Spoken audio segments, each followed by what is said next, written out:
All right. Well, Commander Ray, congratulations. Congratulations on your new role. Tell us all about it. What do you do? Well, thank you very much. First, I want to say something a little serious. Yesterday, 22 veterans committed suicide. And today, 22 veterans committed suicide. And unless we do something about it tomorrow, 22 veterans will commit suicide. So as commander of the American Legion here, Post 12, one of my commissions is to do something about that. And what we've done is we've come up with a synthetic intelligence we call Astrid, that veterans can call, and she will help them with the three big challenges that veterans have coming back into society. The first is depression and feeling alone, not having anyone to talk to, not having any type of support. The second thing is the immense mountain of paperwork and bureaucracy they have to go through to try to get their benefits, to try to get their disability benefits or whatever. The third challenge is trying to transition into civilian society with their AFSC or their MOS, which is what they did in the service. So let me give you an example.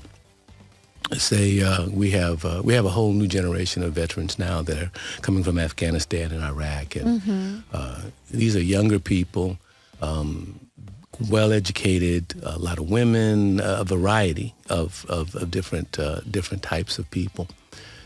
So say you have a Marine that was a combat Marine in Afghanistan, and he's going to come back and he wants to try to apply for a job. Well, how do you put that on your resume? That, I was a combat Marine and we went and fought, for our country. Actually, that person has great management skills. They have logistic skills. They have organizational skills. They have discipline. Right. One of the reasons that the United States military is held in such high esteem is because we are taught to improvise. We're taught to get the job done. We're object-oriented. So I'm at point A, get to point Z, I don't care how you get there.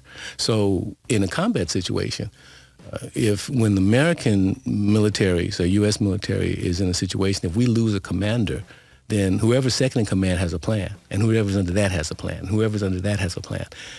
Those are the kind of people you want to hire. Of course. Those are the kind of people that help you build your business. They're responsible, they take direction well, and they follow orders. So our job is to help to grow that, and there are so many people, veterans, that for one reason or another don't even let people know that they served. There are veterans that have issues that they're recovering from, things that happened in the military. They don't share because in the military you're taught to man up. Right. So you might have hurt your back, you might have hurt your shoulder, and you might be in severe pain and on medication, which is another set of problems, right? Then you get out and you try to get your disability and you're denied. A veteran's claim might be 1,000 papers of documentation that a person has to try to go through. Wow. Well, people call it AI, but AI has really gone into something else now. It's synthetic intelligence. A synthetic intelligence can go through that in less than a minute. Find out what the situation is. Find out what the veteran needs to do to proceed. We call it Astrid. Astrid will give you an assessment of, you can upload your paperwork. She'll tell you, you got an 80% chance of getting this. You need to do this. You need to go to this doctor. She will schedule your appointment. She'll find the doctor. She'll follow up and remind you and keep track of what has happened. All right. And that all comes with membership in the Legion. It's something we include. I like that you are, including all of this AI into a very positive thing. That's fantastic. This is what AI is all about.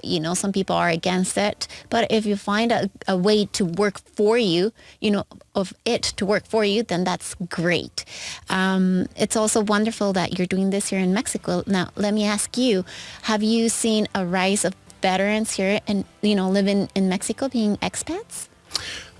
Actually, we're still investigating that. That's why we want to get the word out. And on the 24th, September 24th at 3 o'clock at the Joint, 108 Insurgentes, the Joint, we're going to have kind of like an open house, just to show people what we do, what's available.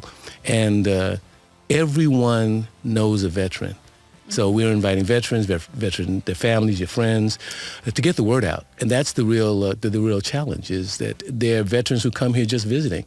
You can become a member of Post 12 from anywhere in the world. You don't have to live here. Okay. So there are a lot of veterans that come here that could take advantage of these services, and they don't even know that they exist. So that's the big thing. Okay, let's back up a little bit. So what does Post 12, what do you do as a commander of American Legion Post 12? I get that you are creating events and that you want to get more members, but what else do you do? My job as commander is mainly to be the voice and the face of the Legion and to help to build membership. Membership is job one, to grow, for us to grow. I think that Puerto Vallarta has an opportunity to be the largest Legion in the world, possibly, because so many people come through here and because anyone can be a member. Okay, and then you were talking to us about being a membership, you get access to this Asterisk, right? Yes. What else? What else do you get? What's important for veterans and their families of Puerto Vallarta to be part of this American Legion? What else do you get besides the... Information is really the key. There's, for example, the past commander, Jessy Rivera, right now is in the U.S. fighting for H.R. 439, which is a bill to help to expand the coverage that veterans would get if they're ill. For example, if you had an accident or something happened and you had to go to the hospital, if your illness or whatever happened to you is part of your disability, then the VA will compensate whoever serves you. Mm-hmm. If not, then that's on you. However, if your spouse or children had the same thing, you're fully covered. So there's that kind of disparity. So those types of things. Also, there's so many benefits available that veterans are not aware of. There are loans and grants for getting into business. There's mortgage help. There's medical assistance. There's psychological assistance. There's all these different services provided by the government. And it's really crucial right now because of the things that happen politically where there's being cut back on staffing and things are being changed so quickly that it's putting even more of a burden on veterans to get the things that they need. And that's what the American Legion is all about. So my job is to help to facilitate that, to do everything I can to get the word out and to get the veterans the benefits that they need. I like it. Thank you so much for doing that for, these people and those harsh numbers that you mentioned at the beginning. Those are important to take a look at.